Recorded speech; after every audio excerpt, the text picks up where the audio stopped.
Närspelet runt green kan vara en mardröm för många. Det är väldigt lätt att spänna så här. Och då har man en topp över green, eller till och med en duff, rakt ner i bunken. Men en av hemligheterna att bli en riktigt bra närspelare är faktiskt att välja rätt klubba vid de olika lägena. Och du, glöm inte att använda fantasin. Jag ska visa ett par lägen. Här har vi ett. Bollen ligger rätt så tjockt. Vi har en bunker framför green. Flaggan står rätt kort in på green. Här är jätteviktigt att välja rätt klubba. Jag väljer givetvis en med väldigt mycket vinkel, eller loft. En sandwich. Det finns till och med lobwedge. Och vinkeln hjälper ju faktiskt bollen att komma upp i luften. Så det här slaget kommer jag våga att svinga igenom. Och det är den andra delen som du ska tänka på. Svinga igenom. Jag ser alldeles för många som hugger ner på bollen och där har du både en topp och en duff. Så jag brukar säga lika lång sving bak som fram. Då får du en känsla av att du skapar fart genom slaget. Se ut så här.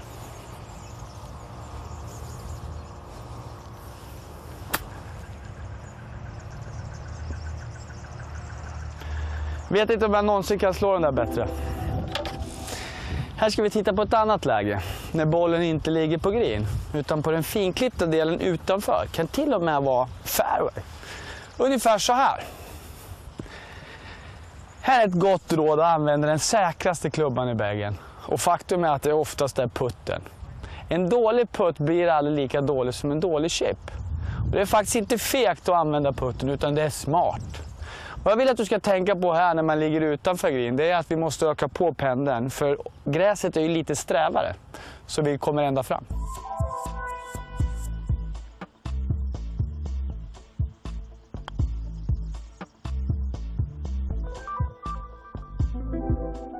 Här ska vi titta på en övning som faktiskt kan hjälpa dig att avgöra vilken klubba du ska använda. Putter eller chip. Vad jag gör är att jag lägger upp 2 bollar, använder min lilla järnåtta. Och så slår jag chip. Ja, lite för lång.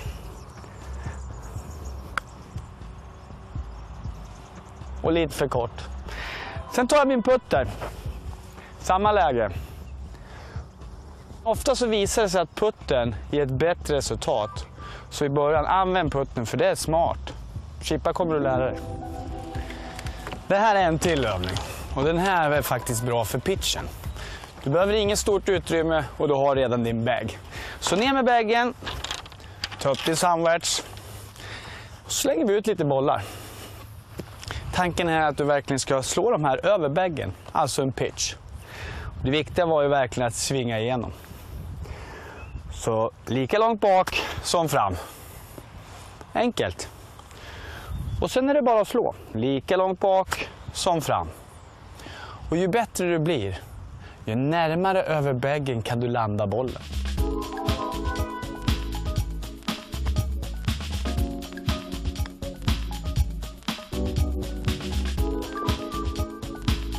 Våga att svinga igenom. Det var ju nyckeln i det här. Inte hugga ner på bollen. Så träna på.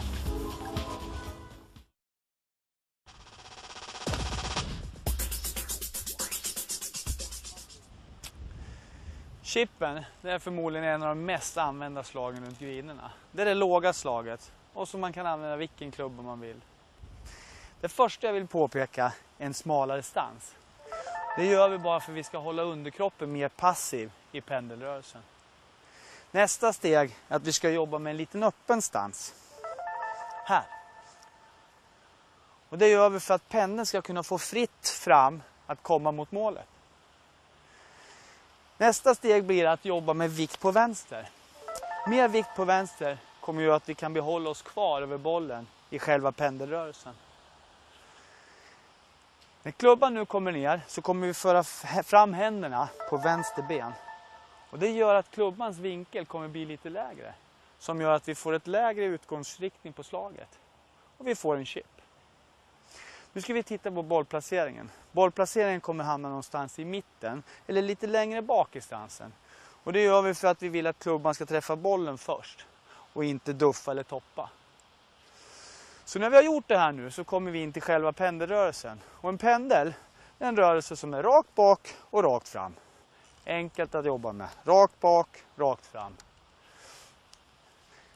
Klubban bakom bollen, mycket vikt på vänster. Fram med händerna, Där.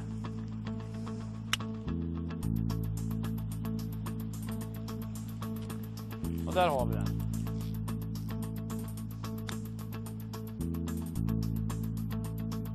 Här har vi en bra övning för dig att behålla vikten på vänster.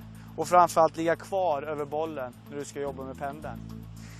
Ställ dig på vänster ben och låt höger tå vila i backen. Det här kommer göra att du kan ligga kvar över bollen och få en bättre rörelse.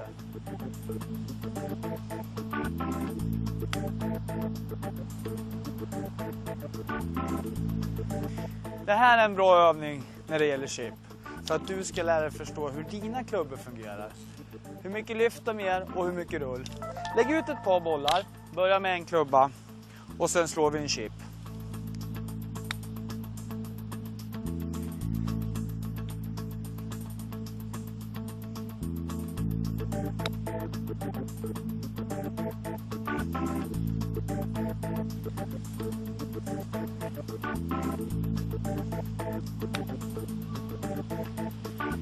När du har slagit de här klubborna så kan du se skillnaden hur högt de flyger eller hur lågt de flyger och hur mycket rull de ger.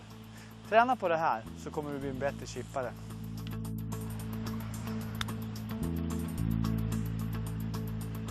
Okej, tänk på de här sakerna. Uppställning nummer 1, vikt vänster där. Bollplacering långt bak och pendla. Träna på det här. Lycka till!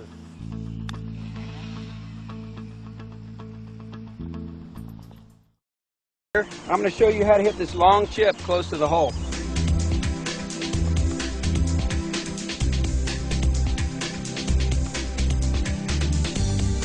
What we're going to do first is figure out how much green we have to work with. Here obviously we have a lot. We're going to chip the ball just over this high grass onto the green, let it roll to the hole like a putt. The target's going to be right in this area. The ball is going to land in this area and then roll to the hole like a putt. The way to do that is to make sure you have the correct loft on your club. This shot requires less loft. So on a short shot, you'd have more loft, like a 58-degree sand wedge. On a longer shot, this would require less loft, so we're going to use a 7-iron. Here's how the setup works. First, we're going to pick out our target. We're going to make sure the ball is in the center of our stance. We're going to make sure that our weight is on our front foot, and then we're going to also lean the club shaft towards the target, like this. What we don't want is we don't want that club shaft to go backwards. So this would be bad. This would be really good.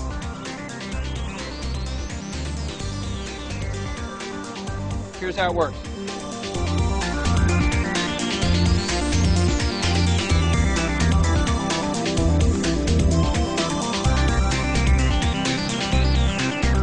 That's what I'm talking about.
That's what I'm talking about.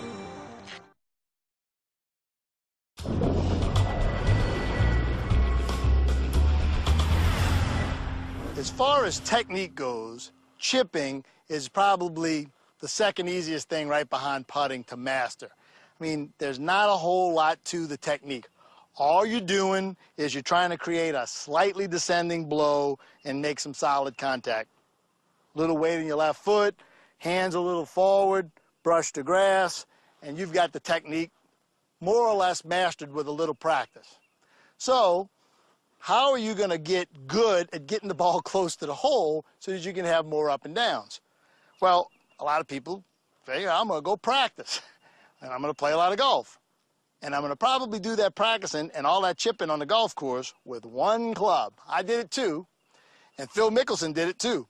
But his teacher convinced him otherwise, and that's what I'm going to try to do with you. I'm going to show you how, if you use multiple clubs, you're going to be able to have more flexibility in your chipping, and you're going to get a lot more of them up and down. When I first started playing, my favorite chipping club was an Arnold Palmer pitching wedge, and I would play it basically from everywhere around the green. Now, one of the first things you'll learn about the short game in general, if you take some lessons or read a good book or watch the tour players, is they're always trying to make the shot, which in this case is a, 25, 20 feet chip shot, trying to make that shot as small as possible by getting the ball on the green as soon as possible. And it's often be called in golf instruction and books and videos, safety spot or safety landing zone. I like about a yard on the green. I'm about a yard off the green right here. If I went one more yard and I go ahead and take out a tee and put that just off line, so it's not going to prevent me from hitting my shot toward the hole, that's a good, safe spot for me to land this shot on line with the pin and have it run out. So, okay, great. I'll read that in the magazine, and I decide that's the thing I want to do, and I take my favorite little pitching wedge, and I go ahead and try to do that. If I land the ball anywhere near that tee with that pitching wedge, that ball is not going to get anywhere near the pin. Not going to run out far enough. What most golfers think is I hit the ball too easy, but they didn't, because what they're trying to do is actually hit the ball to a spot, and they did that very well. The trick is to do the math. Which club will you use if you've got these two, parts of the equation, set in stone? The ball isn't going to move.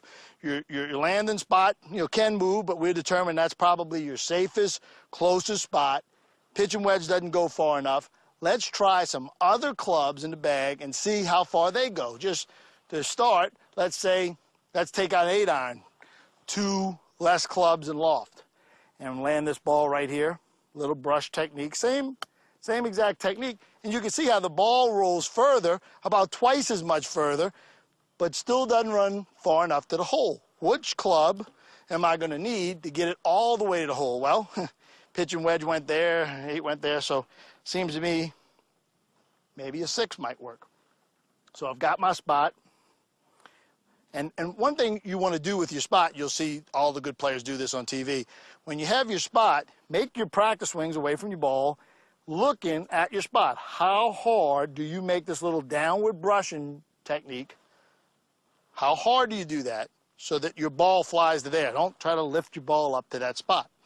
Once you've got a feel for how far a swing that is and how far that spot is, how much energy you need, then you can just look at your spot, make your swing, and watch the ball run out.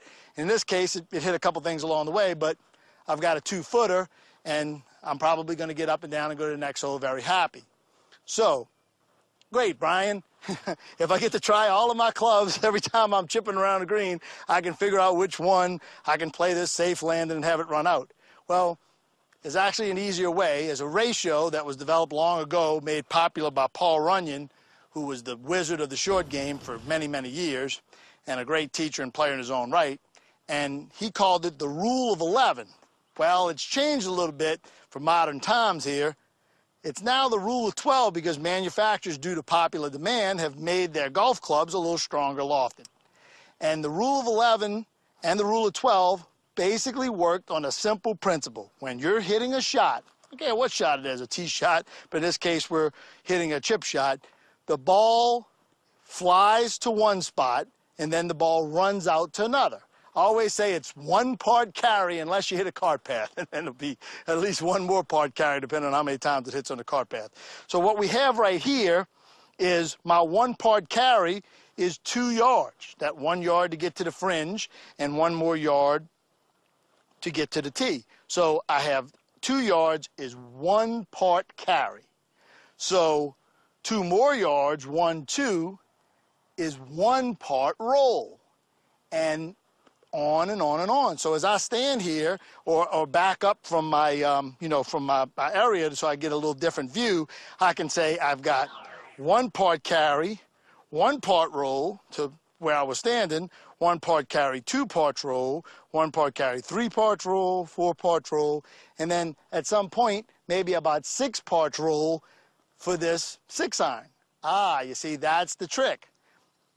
You take the parts roll and you subtract that number from 12, that's why it's the rule of 12, and the number you'll be left with is the club to pick. So in this case, it's a 6-iron. It's 1 part carry, 6 parts roll. I get here, I make my practice swings, I hit my shot, and I've got a 1-footer.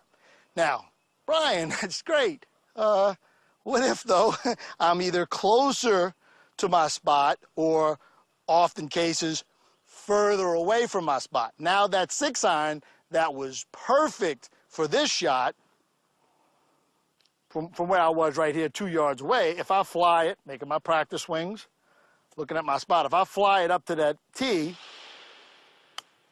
that ball is going to just, lucky it hit the pin, run way over the green into a bunker, some other trouble.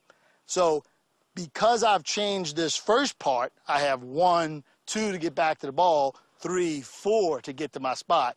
1 part carry is now 4 yards, so that roll is going to be proportional.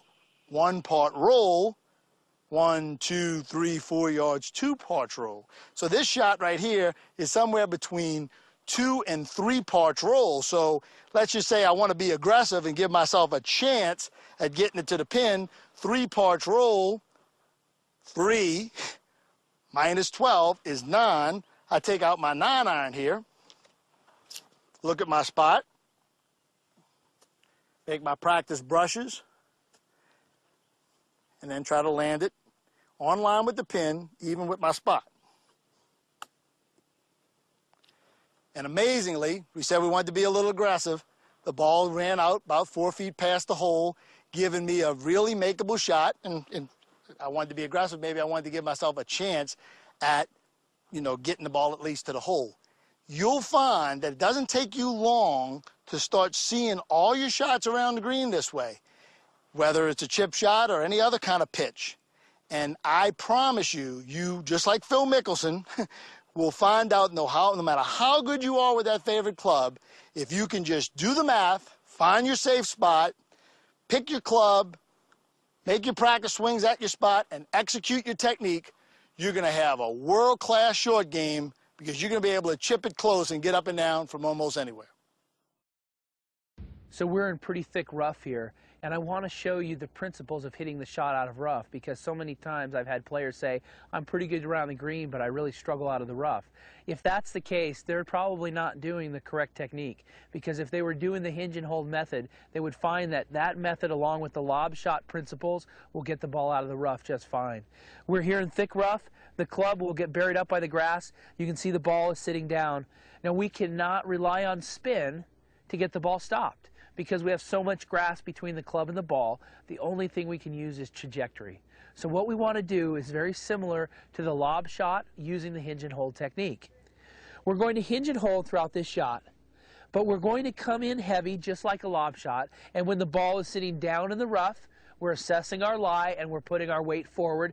We're driving the club in behind the ball and letting the ball just pop up high and land ever so soft.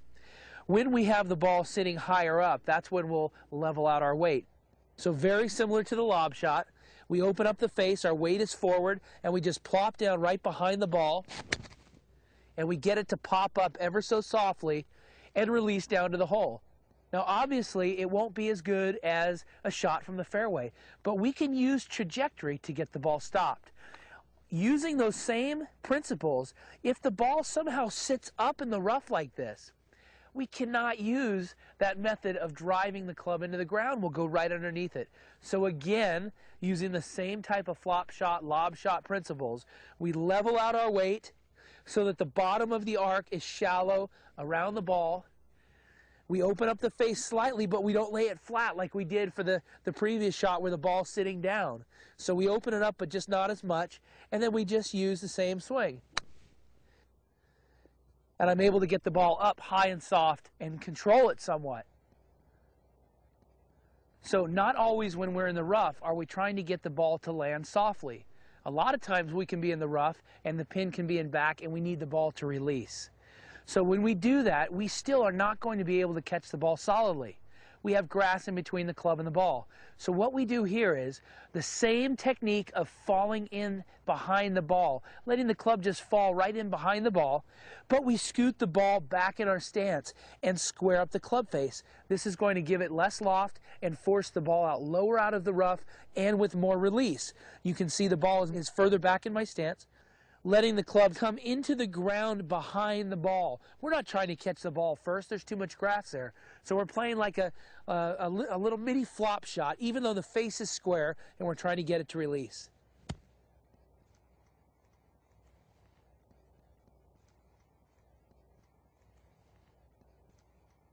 You can see the ball is further back in my stance, and I just drive the club behind the ball, and I let the ball pop up and release. It'll help us get to the back pins. So I had a question about an uphill chip shot, and that was a pretty nice question, actually. Something that I overlooked. This is going to help round out, you know, your scoring ability around the greens. Now that uphill chip shot, you basically have two options. If the lie is not too severe, and you know you want that ball to check a little bit on the green, you don't want it to roll out, you can go ahead and keep the weight on that front side. Thing is, when you keep the weight on the front side, you'll have a tendency to skip slightly into the slope, and it'll have a slight gouge to it. This will impart a little bit more spin, right? And it'll have a tendency to come out lower and a little more hot. So you notice there's a little bit of a gouge to that. That's okay as long as you catch the ball first. Now, if you're trying to hit a full shot with this, wouldn't recommend this at all. Then you're really going to stick it in the dirt and hurt yourself, and you'll have a tendency to pull this shot. So you want to make sure that your head stays behind the ball, even though your weight is in front of the ball. That way you'll get great contact with the golf ball with a slight gouge. Now, if the slope gets even more severe, however, then I recommend you stay with the back foot. You'll have a tendency, what you want to do is open up your back foot for support, better stability, and you're going to keep the weight on the inside of that back foot. And from here, we're going to follow the slope with the skip. So you'll notice it's still a shoulder movement, and I'm not trying to keep my lower body quiet, okay? As long as that pressure point stays on the inside of that right hip, right knee, and right ankle, then the left side, see how my left knee comes in and comes back? Now the whole body can move around this particular pressure point. And this is what's going to give you the stability. And very much like when you're tossing a ball, you don't toss a ball with just the arm. It's still a full body motion, right? Okay. So we stabilize ourselves on the inside of that right hip, right knee, right ankle, and from there we skip up the slope. Then you get that beautiful crisp contact with the sole of the club with the ground. You get that nice skip across the ground, and boy, that contact feels really, really good. The ball will have a tendency to land nice and soft and roll out a little bit, okay? So you impart less spin doing it this way. So once again, weight forward, butt the head back. This is going to have a tendency to be a little gougy, okay? That's for the slight uphill shot. Even on the slight uphill shot, you can still do it this way on the inside of that right foot. So those are the two options that you have, okay? We'll see you. All right, guys, here's a fun little shot. I've hit let's say you hit a second shot right next to the green here, but your ball nestles down in a spot where there's no grass. It's a nice little bald spot, and it's sitting right down. Now, I know a lot of you would try to chip this out to no avail, kind of blade it out of the hole and scoot it over the green, or you have a tendency to chili dip it a little bit, have a tendency to hit the ground before the ball. what you're going to use is a putter. This is one of Ben Hogan's favorite shots around the green. It's called squeeze play. You're going to play the ball right off your back foot. Play the hands right off your front foot. Same setup as the chipping. Hands right over the front foot, ball right over the back foot. And what you're going to do is you're going to use the shoulders, and we're going to squeeze the ball into the hole with negative loft. What's going to happen when you squeeze down on the ball with negative loft, it has no choice but to pop up, land on the green, and it's going to come out really hot with a lot of topspin. So I basically have about 50 feet after the ball lands here. So, little practice swing. I like it. Squeeze it out. Go, go, go. Not bad. So I'll give you the rear view vision on that one just so you can see, get it nestled nicely down in here. So play it off my back foot, play my hands forward, and squeeze down. See how the ball just popped out of that hole? Landed on the green. Not a bad result, huh? So this is great practice for you to achieve squeezing down and through the ball. You'll notice if you do this with your sand wedge or your pitching wedge, same thing, the ball has no choice but to pop up into the air. For those of you who are trying to lift the ball, right, and the club finishes very high on this side, you'll have a tendency to hit the ground before the ball or blade the ball. So you notice as I squeeze through, the putter stays very, very low to the ground. Imagine a stone skipping on water. It comes in very shallow, skips, and leaves shallower. It doesn't skip up into the air. So it's the same thing when you're chipping. You're skipping very low through the ball. See how my club stays very low to the ground. So if I use a sand wedge, this is my gap wedge actually. So if I skip low through the ball, then the sole of the club can return to the ground, and then the ball can hit the center of the club face. That's where you have loft to lift the ball into the air. Nice and low through the skip. You'll hit some great crisp chip shots. And try that squeeze play. Very effective.